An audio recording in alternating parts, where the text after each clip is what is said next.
Hi, I'm Mike Morales. You are watching and listening to us on Sipping Off the Cuff on Tequila Aficionado Media on all of our powerful networks. Welcome to 2020, Matt Metris. Yes, Matt, sir. you are located where now, sir? Rochester, New York. And I am still in San Antonio. And we're talking to you from the future. You have to laugh because we're actually taping this in 2019, but we're so full up that this is how we load up 2020. We hit the ground running, folks. Nothing escapes us. And speaking of nothing escaping us, today Matt and I are going to be trying a mezcal that I have been chasing for like years. Now, some of you may have seen this mezcal. Some of you have probably never heard of it before. Those of you in the entertainment industry might be aware of Rancho de Luna. The story goes like this. I had run across this mezcal on Instagram or maybe even Facebook a couple of years ago. It turns out that it's owned by a gentleman by the name of Bingo, and I'll have to get Bingo Ritchie. Yeah. And Bingo David Catching. and David, yeah. David and Bingo are partners in a music production sound studio that is based in the desert of Southern California. I believe it's the Anza Borrego Desert. Okay, and these guys are famous. People go down there. I think I forget who it is that's involved. One of the producers for a popular group is a big fan of this mezcal. So anyway, um, there's a really neat story behind it where they fell in love with mezcal. They wanted to bring it to share it with the people, the musicians that visit at the studio. A lot of famous people are go to the studio there, and there were some big plans for this. The branding is really neat. I think Matt would show them the bandana that Bingo sent you. Well, It was really yeah. cool. Here. Yeah, see, and they have the whole. Yeah, there you go. Now you're a bandito. On the back of this label, on the back of the label, you have the Rancho de Luna recording studios in Joshua Tree. So it's in Joshua Tree, California, and it's famous. So I thought, okay, well, I'll reach out to them, and I uh, never got an answer back, and through a friend, a mutual friend, they he introduced us again, and and Bingo was very nice to send us this mezcal. Now, um, I guess what we should do, I should tell you where the mezcal is made. Let's give some information. Uh, it is Productos de Maguey y Mezcal, and I can't even pronounce the rest of that because that's not Spanish. That's probably it's in Santiago Matatlan, Oaxaca, and bottled in the village of Santiago, and it's imported by Tequila Specialist. At the time, it was being imported by these folks.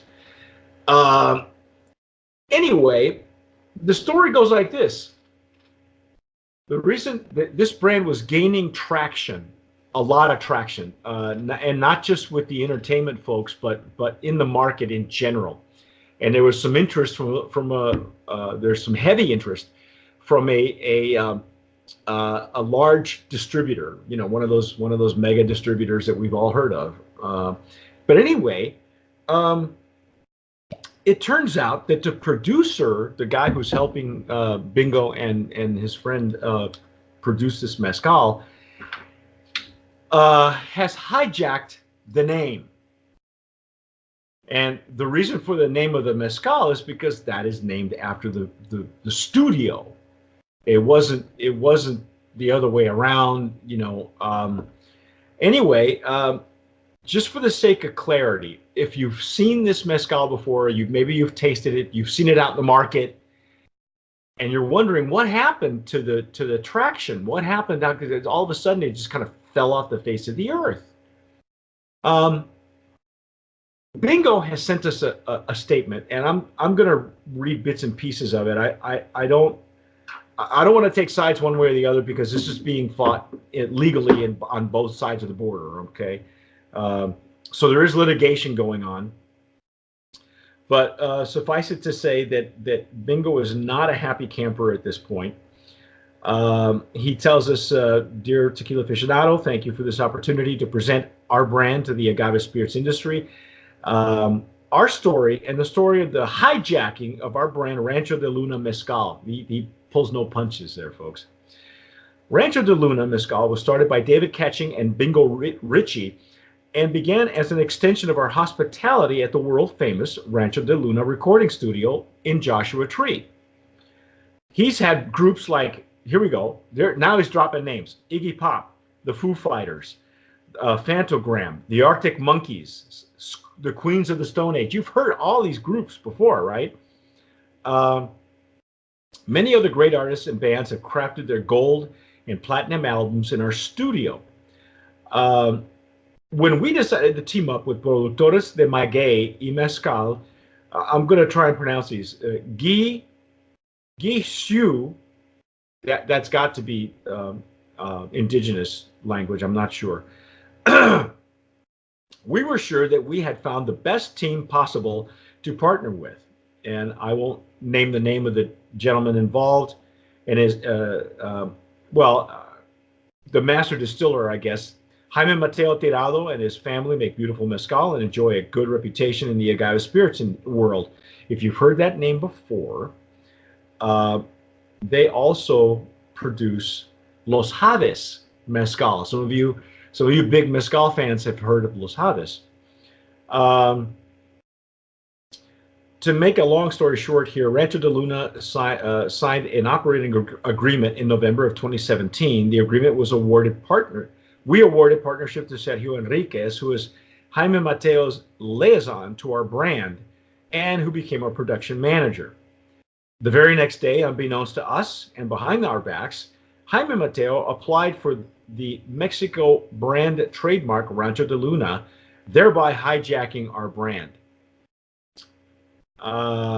So again, I don't want to dwell too much on this, but in May 2018, Rancho de Luna Spirits grants Productores percentage of our company in exchange for goods and services to supply the first rounds of mezcal for our importation.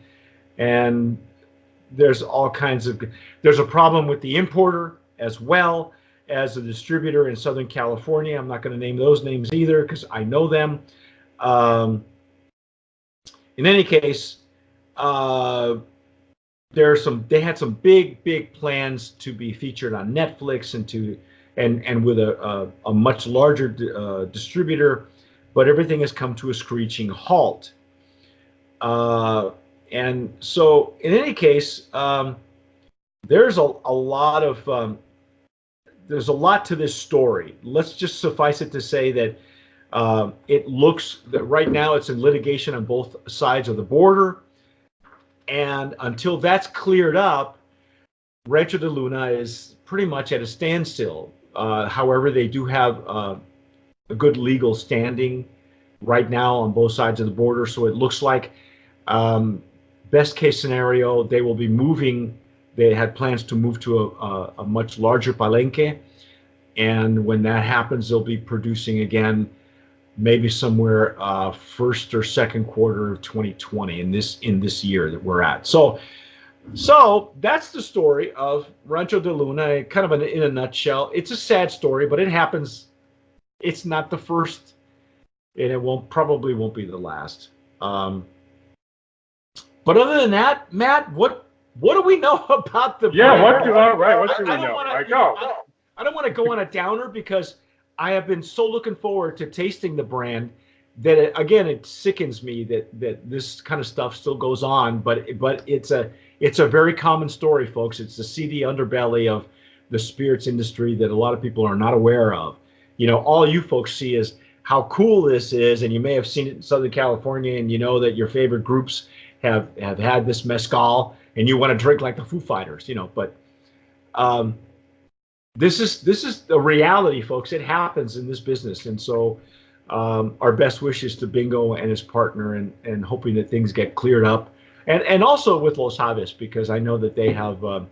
You've heard about their mezcal, I'm sure, Matt, and you may have even had it or tasted it or had samples, and so there's a lot of he said, and if they got the paperwork to prove it, then things should be cleared up shortly. Yeah. But what else do we know about the mezcal? Yeah. So here's what we know. It's espadín, which is fairly common in mezcal.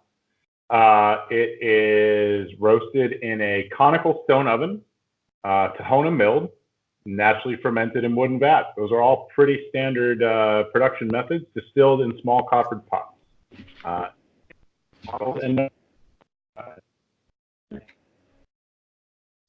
Bottle 2204 of 2880 of batch 2. And we're at 42%, 84 proof.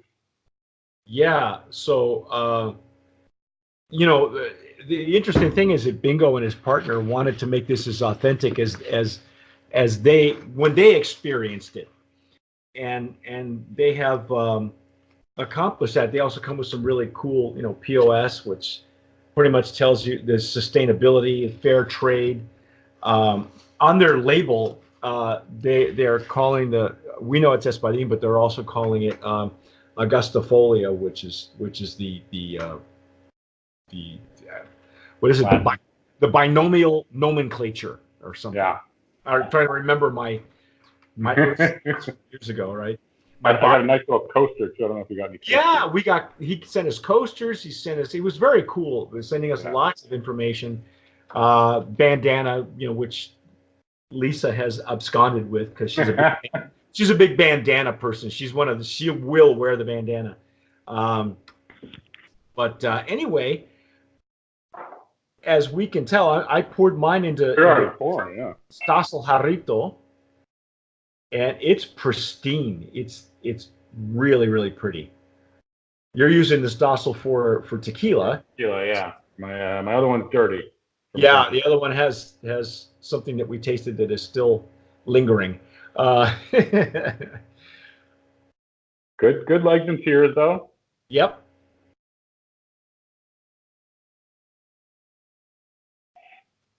Ooh. Wow, very subtle nose. Yeah. And I'm trying not to remember what it was that we had previously that Matt and I were tasting. Yeah. Nice. You get a little bit of heat on the aroma, though. You can tell that there might be some smoke in this when we taste it. Yeah, now it's opening up for me. I think what I got initially was just like very sweet notes, almost flowery, floral. Yeah, yeah. Now it's opening up. Now I'm beginning to get there's a slight alcohol right down in the center of the glass.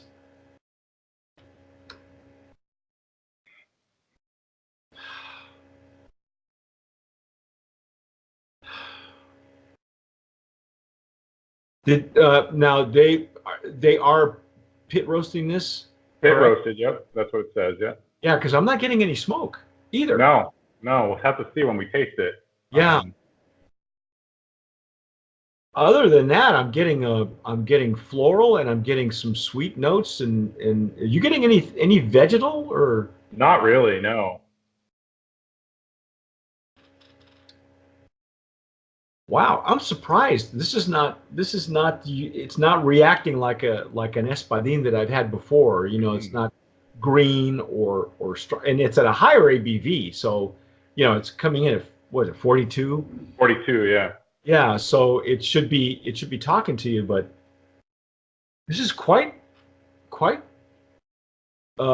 there's finesse involved in this mezcal in the nose. Mm-hmm. Well, let's try it. Let's just dive in and see what we got here.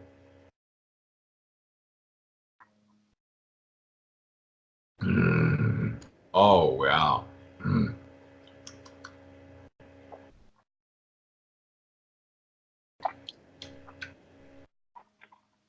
Wow, strong retronasal.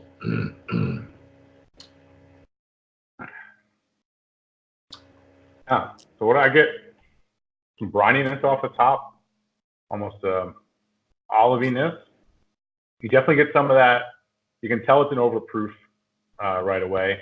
Right. A little thinner in the mouthfeel. Slides around really well, I guess is how I would describe that. Yeah, all the action happens all throughout your palate. There's all kinds of things going on with this right at the entry. I get just a touch of vegetation, but almost like a more green vegetation than a roasted one. Like bell peppers is what's jumping to my mind. Wow, bell peppers. Well, it figures if you're getting some brininess, that would figure that it would be that you would get some bell pepper on the back end of that too. Mm-hmm. It's delightful. It's bright. It's not a heavy.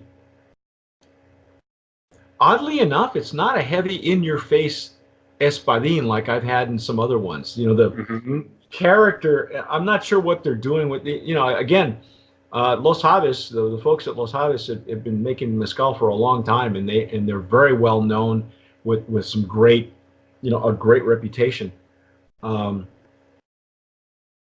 And I've never had their mezcal. Maybe you have. Me neither. No, I haven't either. Okay, but I have heard of them, and a lot of mezcal, fanboys. They have a really good reputation. They're very much like Oaxaca does. Mm-hmm. But this is primarily, I think, one family making the mezcal as opposed to a co-op. Yeah. This is really pretty. It's pretty. This is a pretty mezcal. It's I don't want to say that the character is muted so much as it's not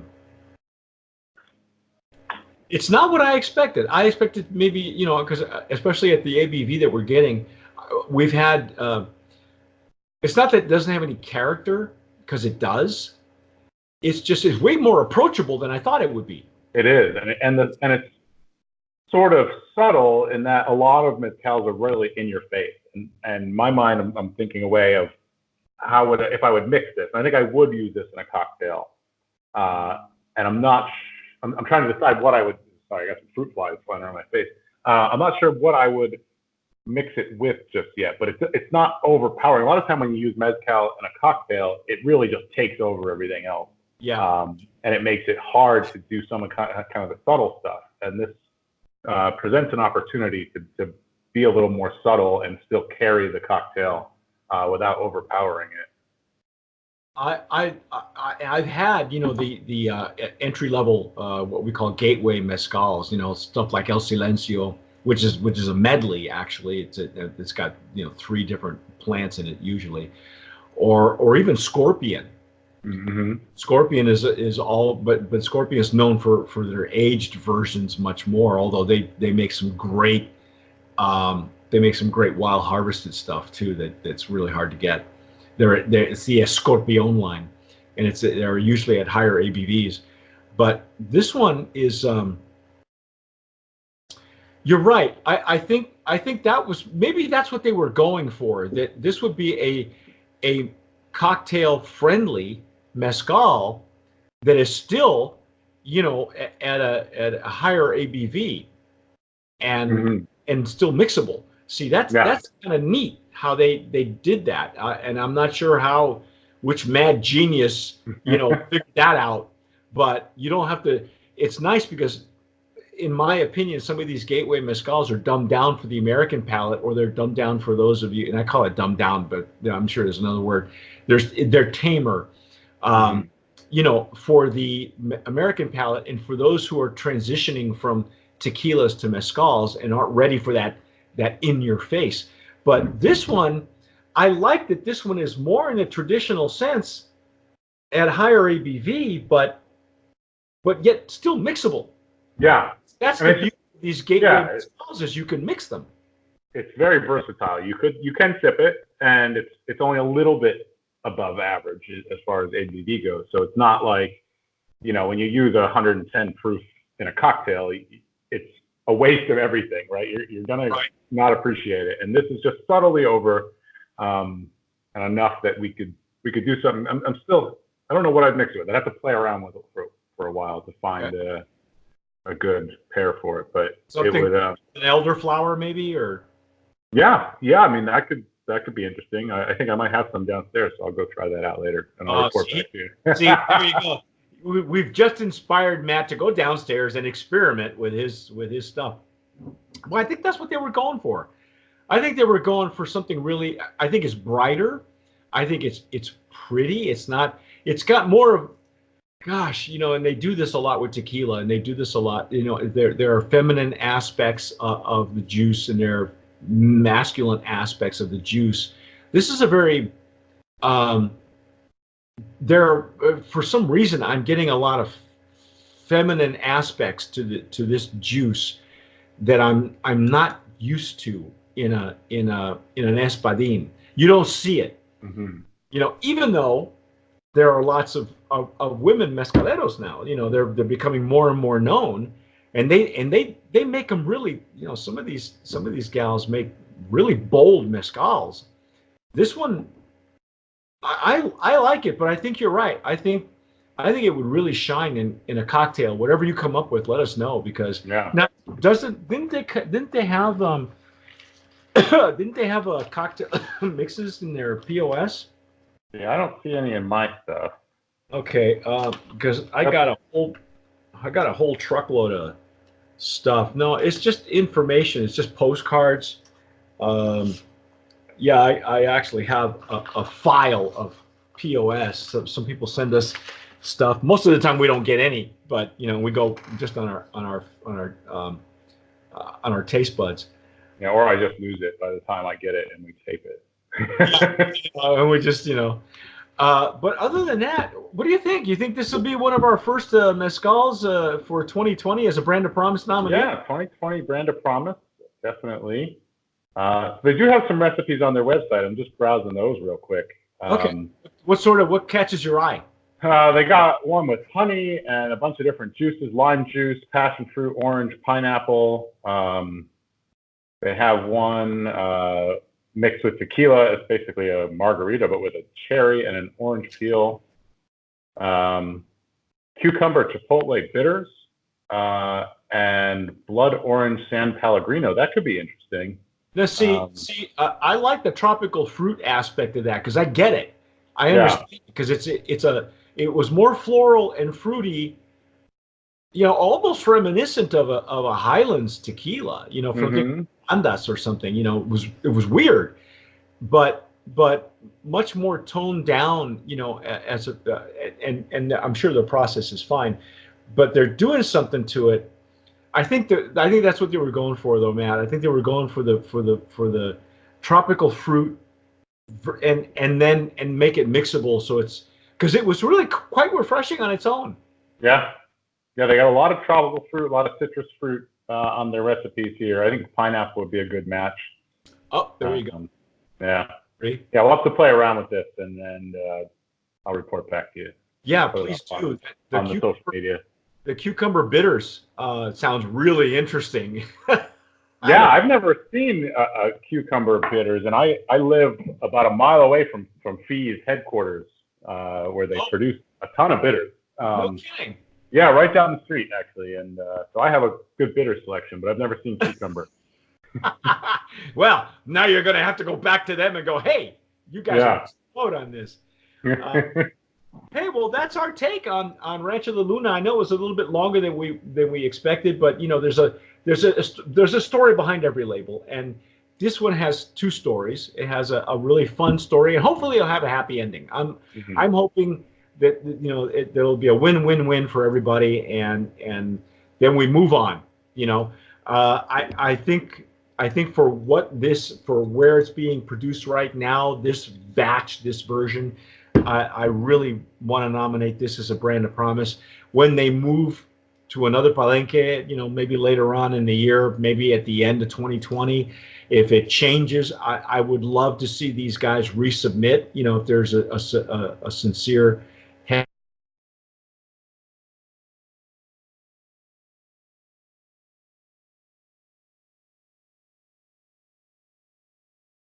I have lost the.